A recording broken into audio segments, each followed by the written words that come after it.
रंग यही रंग बिरंग ड्रेस तो आप देखी आदि आप जानते कौन पे पिंधि तो कहबिनी कि जो मैंने जानी ना से कहीदे श्रावण मास चलती भाईना प्रभु मथार जलाभिषेक निमंते यहाँ गोटे ड्रेस कोड कहींपारती आप कहीं आम जो प्रभु निकट को जाऊँ कौन जिनस कौन संघ हिसाब से जावा कौन देव को प्रार्थना करिया तो कार को प्रकार ड्रेस कोड थाए कि यहीपरि आमर बाबा शिवंर गोटे ड्रेस कोड अच्छी नारंगी जोड़े कि आम जो ड्रेस कोड पिंधि आम बाबा निकट को जाऊ जलाभिषेक निमंते निजर यात्रा आरंभ करूँ तो सहीपरि मुझे श्रावण मासर प्रथम सोमवार रे बाबा बाली लोकनाथ आमर प्रतापपुर ठारू बाली लोकनाथ जाई जलाभिषेक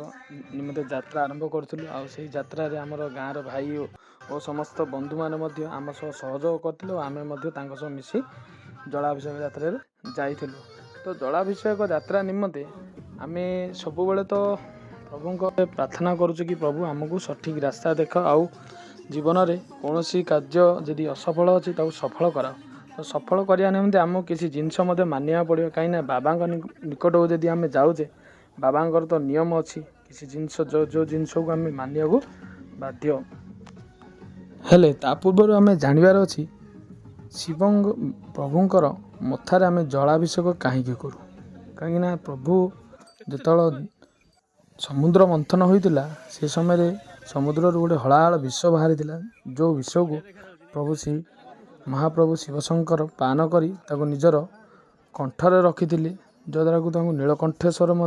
नामित कराए किंतु से जो हलाहल विषर तेज एते थिला जे प्रभु बहुत बारंबार मूर्छित होते तेणु प्रभु को मूर्छारू बाहर आने समस्त देवदेवता मिसी तांको मस्तक जलाभिषेक करथुले जद्वारा कि प्रभु शांत होते तासह देवता और देवी मानक समस्त को आशीर्वाद करते से ही परंपरा आज चली आई प्रकार आम्भे मैंने प्रभुंर मस्तक जलाभिषेक निमंते बाहरी पड़ीचु से जलाभिषेक करी आमे मध्य प्रभु को प्रार्थना करूँ हे प्रभु आमर संसार जो दुख कष्ट अच्छी सब दूरे रख और आमको सठिक रास्ता देखाओ आउ आमे गोटे कथा भाईना शिव प्रभुंर पूजा अर्चना तो किसी जिनस आम भी बेसी किसी जना नहीं किंतु आमर गोटे जिनस अच्छी कि यदि कौन भक्त बा काउड़िया भाई जलाभिषेक निमंते जीवा इच्छा कर से प्रथम ही निजर जो पियाज रसुण बा आमिष को त्याग करिवार अच्छे कहीं से मासर श्रावण मासरे प्रभु निमंते एमती तो प्रभु पाखे जे कौन जदि भक्ति अच्छी ताहले आपण जेपरी जो उपाय आपण प्रभु को डाकिबे से प्रकार प्रभु शुणवे किंतु किसी जिनस अच्छी किसी नियम अच्छी से को मानिया पड़े जद्वारा कि आमे और आमर परंपरा आगू बढ़ी पार तो सहीपरि आमे मैंने बिना पियाज रसुणर सात्विक आहार करूँ जहाद्वारा कि जो खराब गुण खराब प्रकृतिर बुद्धि सब मनरू दूरे जीव आउ निजर मन को शुद्धता सह प्रभु निकट जलाभिषेक निमंते आमे जीवु तो प्रश्न तो बहुत अच्छी मनरे प्रभु निकट में से सबूर उत्तर केबे मिलूची ताहा जना नहीं किंतु चेष्टा करुचु चाली रही यात्रा प्रभु निकट को श्रावण मासरे प्रभु मस्तक जलाभिषेक तो जलाभिषेक निमंते आमे प्रभु को बाहरी थिलु तो प्रतापपुर नदी तीरे आमे जलाभिषेक निमंते जल उठेलु जोटी कहीं कौ नदी में जलाभिषेक कौटी आम जल उठेबा ताहा भी गोटे जिनस अच्छी जो आम त्रिवेणी संगम अच्छी माने तीनोटी नदीर मिश्रण अच्छी सेठी ही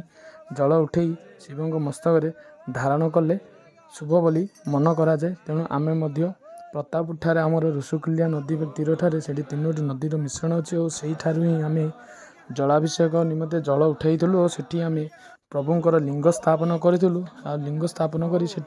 आम ग्रामर उन्नति और आमर काउड़िया भाई मान उन्नति और समस्त मनस्कामना पूर्ण निमंते आ समस्त यात्रा सफल निमंते प्रभु निमंते प्रार्थना करूँ और तासह होम यज्ञ होता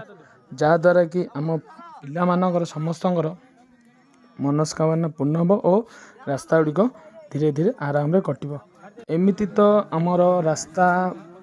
भाई 20 किलोमीटर कहले हेनी किंतु 20 किलोमीटर हो किंतु प्रभुंर महिमा एमती जे आमे केतल से 20 किलोमीटर दूर रास्ता अतिक्रम करिगलु ताहा जना नहीं रास्ता अतिक्रम कलु बाबा को डाकी डाकी आम सहित जाइथिले आमर ଯାହା ବି ସାଉଣ୍ଡ ଡିଜେ ହେଲା ସେମାନେ ମଧ୍ୟ ବାବାଙ୍କର ନାମରେ ବିଭିନ୍ନ ପ୍ରକାର ଭଜନ ମଧ୍ୟ ଆମକୁ ରାସ୍ତା ଯାକ ବଜେଇ ଯାଇଥିଲେ ଓ ଆମକୁ ରାସ୍ତା ମଧ୍ୟ ଧୀରେ ଧୀରେ ଦେଖେଇ ଯାଇଥିଲେ। ତ ଶେଷରେ ମନ୍ଦିର ନିକଟରେ ପହଞ୍ଚି ପ୍ରଭୁଙ୍କ ନିକଟରେ ଜଳାଭିଷେକ କରିଥିଲୁ। ଆଉ ଜଳାଭିଷେକ କରିସାରିଲା ପରେ ଆମେ ସମସ୍ତେ ପ୍ରସାଦ ଗ୍ରହଣ କରି ସେ